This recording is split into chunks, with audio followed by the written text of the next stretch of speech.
you guys?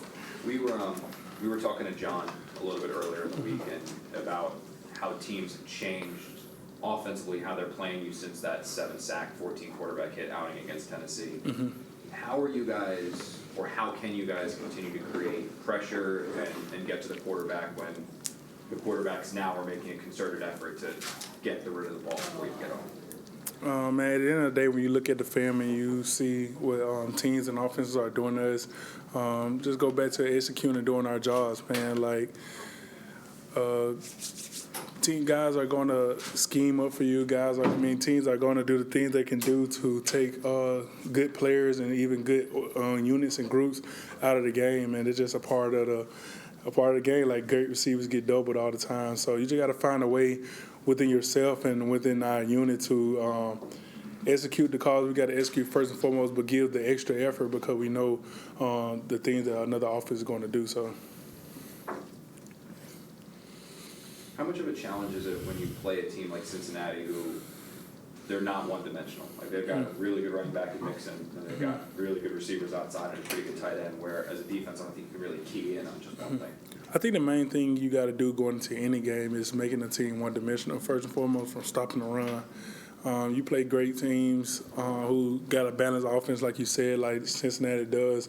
You have to force them into choosing one side or the other. You're not going to win the game if somebody can run the ball on you and throw the ball anytime they want on you. So I think the first and foremost thing start with the D-line and stopping the run. Front seven, stopping the run. They got a great running back, good offensive line unit. And then after you start the run, we have to rush the passer. So that goes into executing and doing the things that we have to do and the extra effort that we have to give to do those things.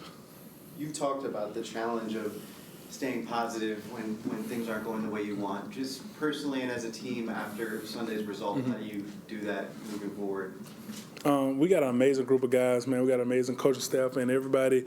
We don't have no egos on this team. We know we take the responsibility. Everybody took the responsibility as a self-talk, a self-thinking type thing. Like, one person out there making many errors. The whole team was out there making many errors, and we got a great group of guys who took that initiative and told us that would never happen again. The many errors would never happen again, and the different things that happened in that game would never happen again. So just hats off to the group of guys that we have and the coach staff that we have on not pointing the finger, not breaking up, not listening to the outside noise, but getting together and coming up with a solution that can push us forward and make sure that don't ever happen again. So the D-line has been probably the strength of the team and probably the strongest unit throughout this year. When you've got, when Zach is out and we've got a backup quarterback in there, is there any extra motivation or pressure to, play your bigger role so that, you can get the ball in the offense quicker?